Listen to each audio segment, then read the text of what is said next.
O Oswaldo foi perfeito ali. Eu acho que tanto o Oswaldo tinha essa pergunta, como o Rafael pensa também da mesma forma, e eu. Essa questão que o Oswaldo citou, doutor, setores da imprensa já tinham condenado a doutora Virgínia. E hoje nós temos as redes sociais. Temos pessoas brilhantes nas redes sociais, pessoas que fazem comentários com conteúdo, comentários inteligentes, mas temos aqueles também que condenam, que eles são juízes, eles sabem tudo, infelizmente em determinados momentos parece que é a maioria.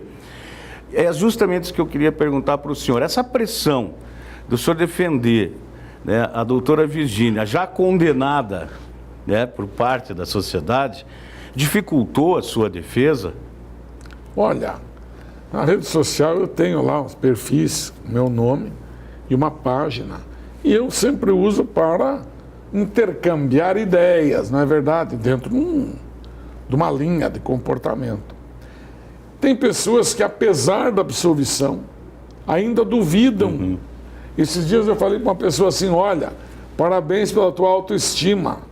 Você fala em Deus, mas você faz de Deus aquilo que você quer que ele seja. Eu acredito que mesmo Deus, se absolvesse a Virgínia, você continuaria discordando. E estaria discordando de Deus. Então, confie na justiça. Confie em quem estudou o processo. Ora, de um lado, o Ministério Público, com todo aquele aparato acusando. De um outro lado, o nosso escritório defendendo todas as técnicas. Ouvimos especialistas em farmacologia, em medicina intensiva, anestesiologia, enfim, a literatura médica. Até estou lançando um livro e venho com ele aqui depois, claro, para trazer a vocês. O nome do livro é A Medicina no Banco dos Réus, porque neste caso não foi uma médica para o Banco dos Réus, foi a medicina. Estava em julgamento a medicina intensiva ali. Então, felizmente eu disse no livro que neste caso, os que menos sabiam foram os que mais acusaram. Na abertura do livro. E disse também que não se pode duvidar, porque o erro de uma pessoa, a gente até tolera, mas um erro, digamos, de muitas pessoas, um erro da justiça, seria o erro de um povo, seria o erro de uma era. Então nós temos que ter muito cuidado com decisões da justiça. Mas esta, sem outras vezes na história da humanidade, a ignorância aprisionou a ciência. Neste caso, a ciência foi lá e libertou a própria ciência. Então nós estamos vivendo uma era da ciência. Para encerrar esse assunto, uma pergunta específica. Não mataram pessoas na UTI? Não mataram pessoas na UTI. Morreram pessoas na UTI. E, inclusive, a Virgínia teve um caso lá que ela foi até obstinada. Ou seja, ela trabalhou mais do que as normas exigiam para que se restabelecesse a saúde e a vida de uma pessoa. Até no começo desse processo, eu não tinha muito contato com médicos, com esse mundo. Até eu cheguei a perguntar no início para uma médica, eu disse, médicos choram? Equipes médicas choram? E a pessoa respondeu, choram. Quando nós perdemos pacientes, aqui é choro, sai um para cá, outro para lá. Nós temos tantos sentimentos, quanto os familiares, quanto... Ninguém quer perder paciente. Essa é a verdade. Como para o advogado ganhar uma causa é uma alegria, um ponto de honra, né? Para o médico é um ponto de honra salvar vidas. Nós não podemos duvidar da classe médica. Tá certo. Doutor Elias, eu quero entrar numa outra seara agora com o senhor aqui, nessa nossa conversa aqui, que é a corrupção, né, que vem assolando aí o Brasil como um todo, e aqui em Paranaguá não é diferente. Mas antes da gente comentar, Oswaldo, sobre esse caso, eu quero chamar aqui uma pequena matéria aqui. Os profissionais aqui da TVCI foram hostilizados e perseguidos nos últimos dias aqui em Paranaguá. O Sindicato dos Jornalistas do Paraná emitiu uma nota até em apoio à equipe e que a gente confere agora, doutor Elias. Relatos de perseguição motivados por questões políticas mostram que profissionais de imprensa da TVCI em Paranaguá estão sendo privados de desenvolver seus trabalhos adequadamente. Na semana em que é celebrada a liberdade de imprensa, o Sindicato dos Jornalistas Profissionais do Paraná vê com preocupação que interesses políticos estejam sendo colocados acima da informação. A entidade vai procurar a Prefeitura e a Secretaria de Comunicação Social de Paranaguá para tentar compreender o que está ocorrendo e cobrar explicações sobre a censura exercida a profissionais da referida emissora. Outra situação ocorrida na mesma cidade é o constrangimento de profissionais e trabalhadores da imprensa no dia 28 de abril, durante a greve geral. Por gravações comprovadas em vídeo, um integrante da força sindical tentou impedir o trabalho da reportagem da TVCI. O Sindijor esclarece que também é contra a reforma da Previdência e a reforma trabalhista e que é um dos organizadores da greve geral junto com as centrais sindicais. Nesta organização, sempre reforçamos a defesa e o papel da imprensa e dos trabalhadores independentes da postura político-ideológica dos empresários. No entanto, repudiamos qualquer tentativa de constrangimento e impedimento do exercício da profissão. A entidade vai buscar explicações da força sindical e reforçar a importância da cobertura da mídia nos fóruns que lutam contra as reformas trabalhistas. Assinado, Sindicato dos Jornalistas do Paraná. Muito bem, doutor Elias, essa nota emitida pelo Sindicato dos Jornalistas, está aqui o Oswaldo, que é o vice-presidente do sindicato, do Sindijor, ela veio até pelo intuito do quê? Motivo do quê? A gente vem acompanhando muitos casos aqui em Paranaguá de corrupção no poder público aqui local, na esfera local, e a gente vem sofrendo determinadas represárias. Está o Oswaldo aqui que pode falar com mais propriedade com relação a isso também. Mas antes de dar a palavra do Oswaldo, eu gostaria que o senhor falasse com relação a isso. O que o senhor acha desse tentar colocar, vamos dizer assim, calar os jornalistas, né? Não querer que esses profissionais tragam a verdade à tona? Quando eu me formei em 80, né, eu peguei aquela Constituição anterior, porque a nossa é de 88. E lá tinha no artigo 153, os chamados direitos e garantias individuais, também tinha, né, a liberdade de imprensa, mas tínhamos um sistema que era o sistema do coturno. Então, não tinha, evidentemente, apesar de estar na lei, a liberdade de imprensa tão sonhada.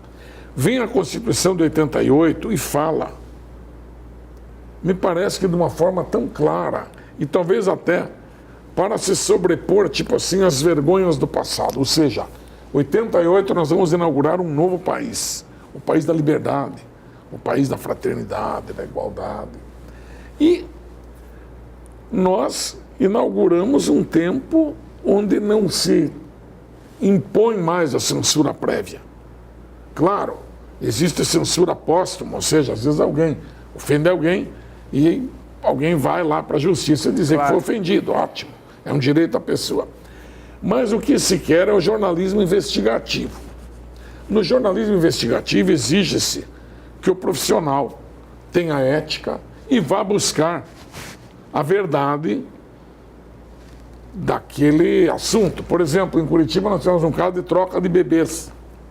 Um jornalista descobriu que tinham trocado bebês e que nem as famílias sabiam que aquelas crianças não eram filhos trocados. Então, eu sei de casos que vocês, jornalistas, contribuíram com a nação na elaboração de novas leis.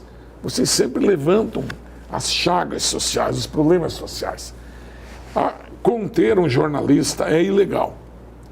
Todo obstáculo que se faz à imprensa, bem analisado, vai ter um fundo de ilegalidade. Evidentemente, existem abusos, existem. Por parte até tanto da imprensa quanto de pessoas que se negam a receber. Mas a regra é a liberdade, a exceção é a restrição.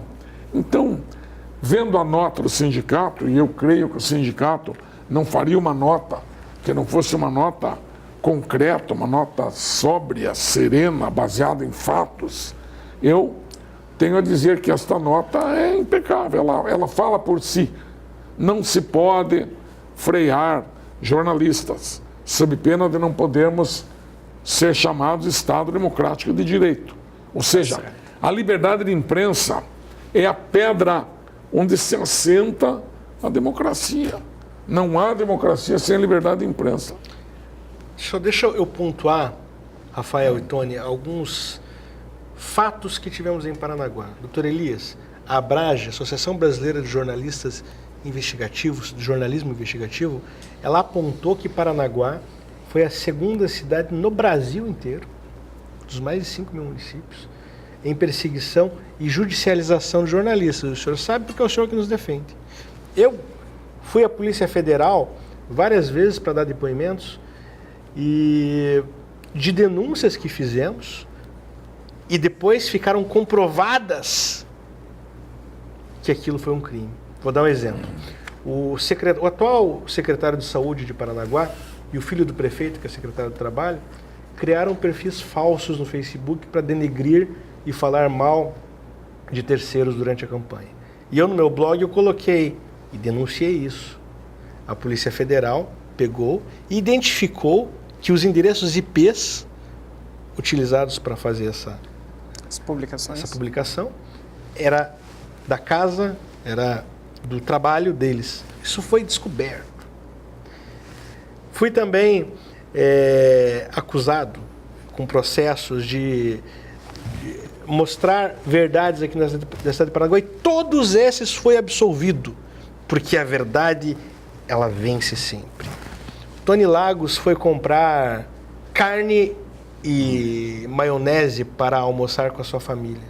Fizeram uma armação para ele e a guarda municipal parou ele, dizendo que estava bêbado, embriagado, ele estava tomando remédio.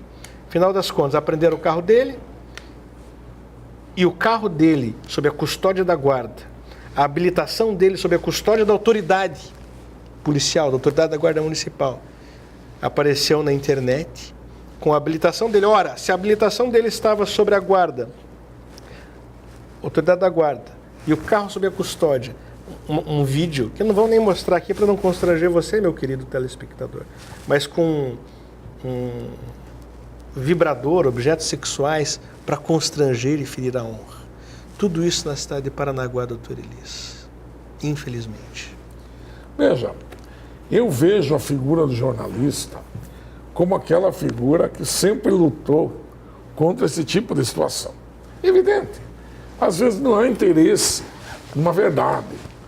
A verdade, ela é realmente dura, nua e crua. Ela vem para, digamos assim, como uma tsunami. Ela vem e leva todas as falsidades, né? A questão é a seguinte: no caso do Oswaldo, eu posso dizer uma coisa. Você, se foi processado ou se será processado ainda, será por tuas virtudes e não pelas tuas faltas.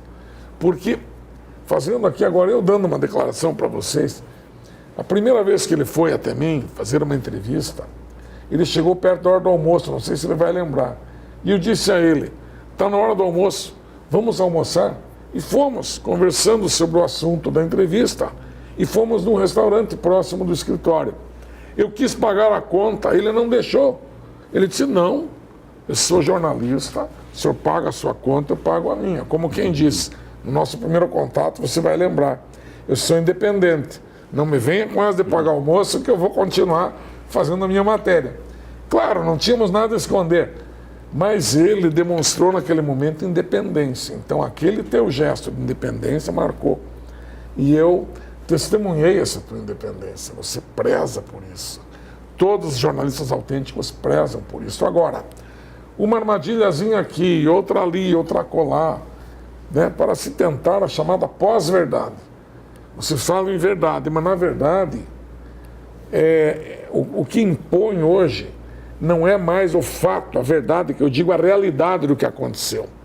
É a versão que se dá sobre aquilo. E às vezes a melhor versão acaba se impondo na sociedade. No caso da médica foi assim. De que valia ela ter cumprido todos os protocolos da profissão dela? A versão era que ela era um demônio. E ela não era, mas daquele minuto em diante começou a ser. E daí começou a ser com tudo, com os infernos que os demônios merecem. Então, tem que cuidar com isso. Eu creio que quem quis te demonizar, ou demonizar alguém, acaba daqui a pouco trombando com a tal verdade, que para ser provada, ela precisa muito. Ou seja, o que não aconteceu não pode ficar provado, não é verdade? E a verdade ela é muito forte, né, Tony? Sem dúvida Rafael, nenhuma. acabou o nosso tempo? Acabou o Queria nosso ficar tempo, mais aqui. infelizmente. É uma pena, Mas assim, né? viu, uma pena. por minha conta é essa aqui, tá? Queria chamar, doutora Arlete, vem aqui por trás da câmera. Aqui. Porque assim, sempre por trás de um grande homem Ah, é verdade. existe uma grande mulher. Está aqui a doutora Arlete, né? Esposa do doutor Elias. E para encerrar, doutor Elias, tinha muita pergunta para fazer de Tinha direito bastante aqui, mesmo. mas é que estar com o doutor Elias para a gente é um prazer. E aliás, que é o advogado da TVCI, o advogado que nos defende hoje, graças a Deus, e por isso, não só por isso que não perdemos causa, mas também pela verdade que nós trazemos no nosso trabalho. Mas para encerrar, eu quero esquecer um pouquinho o direito, tá aqui os livros que ele vai nos presentear. Ah, vou presentear você. Mas Vou deixar aqui. tudo bem, mas eu queria que o senhor falasse o seguinte: o doutor Elias, Tony, ele já passou dos 50. Claro. Passou dos 50. 62 na cabeça. E ele tem um legado, que são as filhas dele, que são grandes advogados que hoje estão lá estudando. Tem aqui também a A doutora Arlete, Arlete, que advogada, faz a do parte de legado. família, essa área mais...